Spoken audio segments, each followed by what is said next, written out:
Cristiano Ronaldo பொறுத்த வரைக்கும் another day another record அப்படின்னு தான் சொல்லணும். போர்ச்சுகல் வந்து இப்போ வேர்ல்டு கப் குவாலிஃபை ஆனதுனால ரொனால்டோ தான் ஃபர்ஸ்ட் மேல் player to play 6 world cup tournaments அப்படின்ற மாதிரி சொல்கிறாங்க. அதை பற்றி இந்த வீடியோவில் பார்ப்போம். அதே மாதிரி இப்போ வந்து ரெட் கார்டு வாங்கியிருக்காரு. அதை பற்றி பயங்கரமாக நியூஸ்லாம் வந்துட்டுருக்கு. அதை பற்றி அது எப்படி நடந்தது, நெக்ஸ்ட் என்ன ரொனால்டோக்கு அப்படின்ற மாதிரி இந்த வீடியோவில் பார்ப்போம். ஃபர்ஸ்ட் இந்த ரெட் கார்டை பற்றி பார்ப்போம். ரொனால்டோக்கு அவரோட போர்ச்சுகல் கெரியரில் இதுதான் ஃபர்ஸ்ட் ரெட் கார்டு. இது வரைக்கும் 226 கேம்ஸ் ஆடி இருக்காரு. ஃபர்ஸ்ட் டைம் மனுஷன் ரெட் கார்டு வாங்குறாரு. ஆனால் ரொம்ப குரூஷியலான ஸ்டேஜில் வாங்கிட்டாரு. அதுதான் எல்லாரும் இப்போ காண்டா இருக்காங்க. என்ன நடந்ததுன்னா, Portugal versus Republic of Ireland qualifier match world கப்புக்கு. அயர்லாண்டுக்கு இது ரொம்ப முக்கியமான மேட்ச். அதில் தோத்தாங்கன்னா வீட்டுக்கு போக வேண்டியதுதான். அதுவும் ஹோம் கிரவுண்டு வேறு. மேட்ச்சுக்கு முன்னாடி ஒரு ப்ரெஸ் மீட் நடக்குது. அதில் ரொனால்டோவே சொல்கிறாரு, கண்டிப்பாக அயர்லாந்து ஃபேன்ஸ் பூ பண்ணுவாங்கன்னு எனக்கு தெரியும். அவங்க இடம் வேறு, அவங்களுக்கு ரொம்ப முக்கியமான மேட்ச் வேறு, கண்டிப்பாக பூ பண்ணுவாங்கன்னு தெரியும். நான் ஒரு குட் பாயாக இருக்க ட்ரை பண்ணுறேன் அப்படின்னு வேறு சொல்லிட்டு போகிறாரு. அதுக்கப்புறம் அடுத்த நாள் மேட்ச் நடக்குது. அந்த எக்ஸசைஸ் பண்ணும்போதெல்லாமே பார்க்குறோம், பயங்கரமாக பூ பண்ணிட்டு இருக்காங்க. அயர்லாண்டு ஃபேன்ஸை பற்றிலாம் சொல்லவே வேணாம். கானர் மெக்ரேகரும் அயர்லாண்டு தான். அவர் யூஎஸ்ஏ வரும்போதெல்லாம், அவர் மேட்ச் நடக்கும்போதெல்லாம் யூஎஸ்ஏவே அப்படியே அயர்லாண்டு மாதிரி இருக்கும். எங்கே பார்த்தாலும் கொடி, பயங்கர கிரேசியான ஃபேன்ஸ் அயர்லாண்டு ஃபேன்ஸ்லாம். அவங்க ஊர்லேயே மேட்ச் நடக்குது, சும்மா விடுவாங்க அப்படின்ற மாதிரி. மேட்ச் ஆரம்பிச்சதுலேருந்து ரொனால்டோ கிட்ட பால் போனாலே பயங்கரமாக பூ பண்ண ஆரம்பிச்சிட்டாங்க. மெஸ்ஸின்லாம் கத்த ஆரம்பிச்சிட்டாங்க. பத்தாவதுக்கு பார்த்தா அயர்லாண்டு பயங்கரமாக ஆடி 2 கோல் அடிச்சிட்டாங்க. ஃபர்ஸ்ட் கோல் அவங்க தான் அடித்தாங்க, செகண்ட் கோலும் அவங்க தான் அடித்தாங்க. ரொனால்டோ சொல்லவே வேணாம், ஃபேன்ஸும் பூ பண்ணுறாங்க, இவனுங்களும் கொளற ஆடுறானுங்க. அவர் வந்து ஒரு மாதிரி வெறுப்பாயிட்டார் அப்படின்னு தான் சொல்லணும். அதுவும் இல்லாமல் ரொனால்டோ கிட்ட பால் போனாலே பயங்கரமாக வந்து புஷ் பண்ணுறதெல்லாம் நம்ம பார்க்குறோம். அவர்கிட்ட பாலே இருக்கக்கூட மாட்டானுங்க. அவர்கிட்ட வந்தாலே வந்து அவரை டேக்கிள் பண்ணுறது அந்த மாதிரி தான் பண்ணுறாங்க. அந்த மாதிரி அந்த சண்டை கொஞ்சம் கொஞ்சமாக வந்து அந்த டி பாக்ஸ் கிட்ட வந்து மனுஷன் வந்து எல்போலே இப்படி ஒன்று பண்ணுவார். ஆப்போசிட் பிளேயர் வந்து உடனே கீழே விழுந்துருவார். ரெஃபரி பார்த்துட்டு டக்குன்னு எல்லோ கார்டு கொடுத்துருவாரு. எல்லோ கார்டு கொடுத்துட்டு கொஞ்ச நேரம் எஸ்ன்னு ஏதோ கமெண்ட்ரி கொடுத்துருப்பாங்க போல். உடனே விஆரை போய் செக் பண்ணணும் அப்படின்ற மாதிரி விஆர் செக் பண்ணிட்டு, ஓகே இது டைரக்ட் ஃபவுல் அப்படின்ற மாதிரி ரெட் கார்டு கொடுத்துட்டாரு. மனுஷன் செம்ம வெறி ஆகிட்டாரு. ஃபர்ஸ்ட் எல்லோ கார்டு கொடுத்தோடனே அவருக்கு செம்ம கோவம் வந்துச்சு போல். இந்த க்ரை பண்ணுற மாதிரிலாம் பண்ணியிருந்தாரு. கீழே விழுகுறானுங்க அப்படின்ற மாதிரி சொல்லியிருந்தாரு. ரெட் கார்டு கொடுத்தோன்னே ஃபேன்ஸ்லாம் பண்ண ஆரம்பிச்சிட்டாங்க, கல்லூரிங்களா அப்படின்ற மாதிரி. ரெஃப்ரியை பார்த்தும் பயங்கரமாக கத்துனாரு. அப்புறம் அயர்லாண்டோட மேனேஜர்கிட்ட போய் பயங்கரமாக சண்டை போட்டு இருந்தார். அதுக்கப்புறம் அயர்லாந்து ஃபேன்ஸை பார்த்தா சூப்பர் சூப்பர்ன்ட்டு போனார். அது இப்போ பயங்கர வைரல் ஆகிட்டு இருக்கு. அந்த மேட்ச் பார்க்கும்போதே தெரியுது அவரோட டெம்பர் அவர் லூஸ் பண்ணிட்டாருன்னு. ஏன்னா பயங்கர கோவமாய் நல்லா தெரியும் அந்த வீடியோவில். அந்த பிளேயர் சும்மா தான் இருப்பார், இவர் பாட்டுன்னு இப்படி நல்லா ஓங்கி ஒரு இடி அடிப்பார். இடித்த உடனே அவர் ஃபேன்ஸ் கிட்டலாம் போயிட்டு போங்க போங்க அழுவுங்கன்னாரு. அட்லீஸ்ட் அதை வின் பண்ணி சொல்லியிருந்தா கூட கெத்தாக இருந்திருக்கேன். நமக்கு தெரியும் ரொனால்டோ இந்த மாதிரி ஃபேன்ஸ் எல்லாம் பயங்கரமாக ட்ரிகர் பண்ணுவார். வின் பண்ணதுக்கப்புறம் எடுத்துகிட்டு போய் ஃபேன்ஸ் கிட்ட இப்படிலாம் பண்ணி பார்த்துருக்கோம். அதுக்கப்புறம் ஒரு ப்ரெஸ் மீட்டில் கூட நாங்கள் 5 நீங்கள் 0, நாங்கள் 5 நீங்கள் 0ன்னு சொல்லிட்டுலாம் போவார். அந்த மாதிரி வின் பண்ணியிருந்தாருன்னா கெத்தாக இருந்திருக்கும். இது வந்து தோத்ததுக்கப்புறம் மொத்த ஃபேன்ஸும் அவரை பூ பண்ணுறாங்க. ஒருத்தர் அழகாக கேமராவில் ரொனால்டோ பார்த்து இப்படின்றாரு. ரொனால்டோ ஒரு மாதிரி முறைச்சிக்கிட்டே போயிட்டாரு. இதில் என்ன சோகம்னா, அந்த மேட்ச் தோத்தது மட்டும் இல்லாமல் வேர்ல்டு கப்புக்கு குவாலிஃபையே ஆகலை.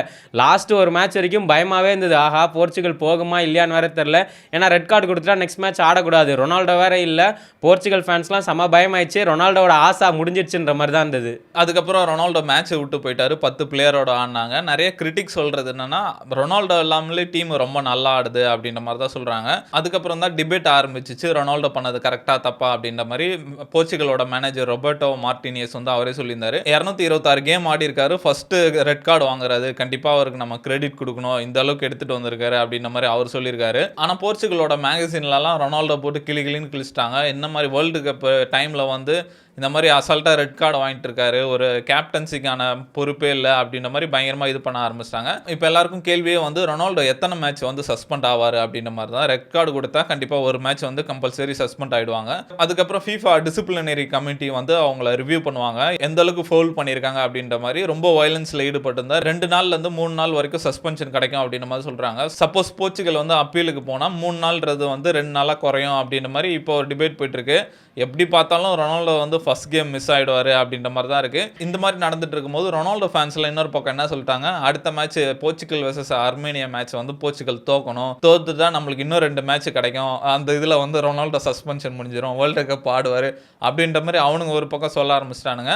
அந்த மாதிரி அடுத்த மேட்ச் போர்ச்சுகல் வர்சஸ் அர்மேனியா எப்படி நடக்கும் அப்படின்ற மாதிரி பார்த்தா பசங்க உரின்னு உரிச்சிட்டானுங்க. 9-1 அப்படின்ற மாதிரி போர்ச்சுகல் வின் பண்ணிட்டாங்க. அந்த கேமே கொஞ்சம் டிஃப்ரெண்ட்டாக இருந்தது. அவனுக்கு ரொம்ப ஃப்ரீயாக ஆடின மாதிரி இருந்தது. ரொனால்டோ இருக்கும்போது பாஸ்லாம் பண்ணலாம் திட்டுவார், ஏன்டா எனக்கு பாஸ் பண்ணாமல் என்னடா பண்ணுற அப்படின்ற மாதிரி கேட்பாரு. பசங்க வந்து ஃப்ரீயாக ஆடினாங்க அப்படின்னு தான் சொல்லணும். மேட்ச் ஸ்டார்ட் பண்ணி கொஞ்ச நேரத்தில் பார்த்தா 2 பேரும் 1-1 ஐயோ முடிஞ்சிடும் போல இருக்கே, இன்னும் 2 மேட்ச் ஆட வேண்டியதுதான்னு பார்த்தா பசங்க பயங்கரமாக ஃபயராக ஆடுறானுங்க. பார்த்தா 9 கோல் அடிச்சு ஈஸியாக வின் பண்ணி இப்போ போர்ச்சுகலும் வந்து குவாலிஃபை ஆயிடுச்சு. இப்போ போர்ச்சுகல் குவாலிஃபை ஆனனால ரொனால்டோ பார்த்தோன்னா ஒரு 6 வாட்டி வேர்ல்ட் கப் ஆட போறாரு. அதுவே அவருக்கு ஒரு பெரிய விஷயம் தான். அந்த மாதிரி உலகத்தில் சில பேர்லாம் இருக்காங்க, அவங்க எது பண்ணாலும் டிபேட் ஆகிடும்.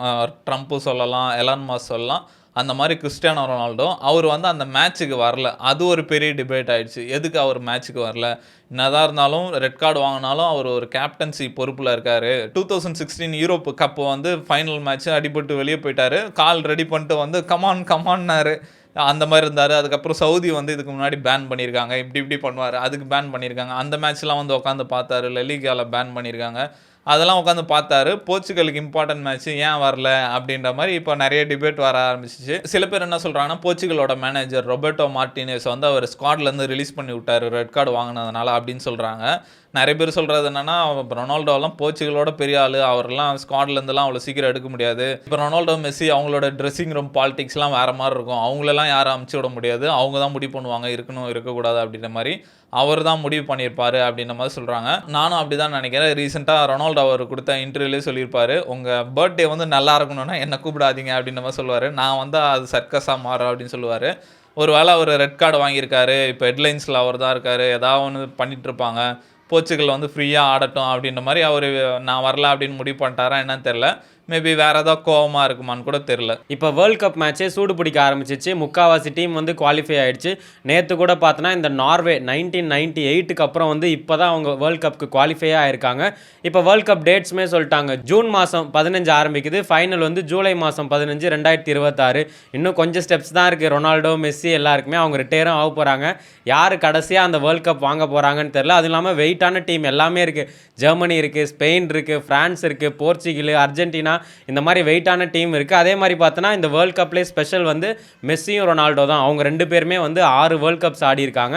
மெஸ்ஸி இன்னும் கன்ஃபார்ம் பண்ணல அவர் இந்த வேர்ல்ட் கப் ஆடுவாரா இல்லையா. நம்ம தலைவன் ஆல்ரெடி கன்ஃபார்ம் பண்ணிட்டாரு, கப்பை வாங்கி தான் கல்யாணன்ற மாதிரி. இப்போ அவங்க 2 பேருமே மோஸ்ட் கன்சிக்யூட்டிவ் வேர்ல்ட் கப்ஸ் ஆடுற 2 பிளேயர் தான். அது மட்டும் இல்லாமல் ரொனால்டோ அதில் என்ன ஸ்பெஷல்னா ஆடின 5 வேர்ல்ட் கப்லையுமே கோல் ஸ்கோர் பண்ணியிருக்காரு. அதனால அவர் இன்னும் அந்த டேபிளில் கொஞ்சம் லீடிங்காக இருக்காரு. இது வந்து அவங்களோட எதிர்பார்ப்பு இன்னுமே அதிகப்படுத்துது. மனுஷனுக்கு எதோ தொட்டாலும் ரெக்கார்டாக இருக்குது. அவர் தான் சொன்ன மாதிரி அவர் தான் ஃபர்ஸ்ட் பிளேயர் வந்து 5 வேர்ல்டு கப்பில் வந்து ஸ்கோர் பண்ணியிருக்காரு. அதுக்கப்புறம் வந்து 6வது வேர்ல்டு கப் ஆட போகிறாரு. அதுவே பெரிய விஷயம். அதுக்கப்புறம் வந்து இவருக்கு 1000 கோல்ஸ் இருக்குது. ஆல்ரெடி வந்து 950 கோல் அடிச்சிட்டாரு. இன்னும் 50 கோல் தான் இருக்குது. இன்னும் 5 மாதம் இருக்குது. பொறுமையாக அடித்தா கூட வேர்ல்டு கப்பில் வந்து அவரோட 1000வது கோல் அடிக்கலாம். அது பயங்கரமாக இருக்கும். 1000வது கோல், 6வது வேர்ல்டு கப்பு, 6 வேர்ல்டு கப்பில் ஸ்கோர் பண்ணது. அதுக்கப்புறம் வேர்ல்டு கப்பே வாங்கிட்டாருன்னா முடிஞ்சு, அப்புறம் எதுவுமே இல்லை, டிபேட்டை முடிச்சிடலாம் அப்படின்ற மாதிரி தான் இருக்குது. ஆனால் இந்த ரெட் கார்டை வச்சு பார்க்கும்போது இப்போ எப்படி இருந்தாலும் ஒரு மேட்ச் 2 மேட்ச் வரமாட்டார். அதுவே ஃபேன்ஸ் வந்து பயங்கர டிசப்பாயிண்டடாக இருக்காங்க. ஓப்பனிங் மேட்ச் ரொனால்டோ இல்லையே அப்படின்ற மாதிரி. ரொனால்டோ இல்லாமல் பெரிய பெரிய டீம்லாம் இருக்கும். அவரோட எக்ஸ்பீரியன்ஸ் இல்லாமல் போர்ச்சுகல் எப்படி சமாளிப்பாங்க? இப்போ ரொனால்டோ இல்லைன்னா அவரை யார் ரீப்ளேஸ் பண்ணுவாங்க அப்படின்ற மாதிரி இப்போ நிறைய கேள்வி வந்துட்டுருக்கு. சப்போஸ் அவரை ரீப்ளேஸ் பண்ணி டீம் வந்து பக்காவாக ஆடிச்சுன்னா அதுக்கப்புறம் ரொனால்டோ எப்படி அதில் உட்காருவார் அப்படின்ற மாதிரி நிறைய கொஸ்டின்ஸ் வந்துட்டுருக்கு. அதே மாதிரி நிறைய டிபேட்டும் நடந்துட்டுருக்கு. அட்லீஸ்ட் ரொனால்டோ உள்ளே இருந்தால் தான் ஒரு மேஜிக்காச்சும் கிரியேட் பண்ணுவார்னு அந்த 90th மினிட் வரைக்கும் எல்லாருக்கும் பிலீஃப் இருக்கும். அவர் இல்லைன்னா அவள் தான் இன்னும் பயமாக தான் இருக்குது. ரொனால்டோவோட ரெட் கார்டை பற்றி என்ன நினைக்கிறீங்க? அவர் பண்ணது ரொம்ப தப்புன்னு நினைக்கிறீங்களா? அதே மாதிரி ரொனால்டோ இல்லாமல் போர்ச்சுகல் டீமால் சமாளிக்க முடியுமா இல்லை முடியாதான்ட்டு கமெண்டில் சொல்லுங்கள்.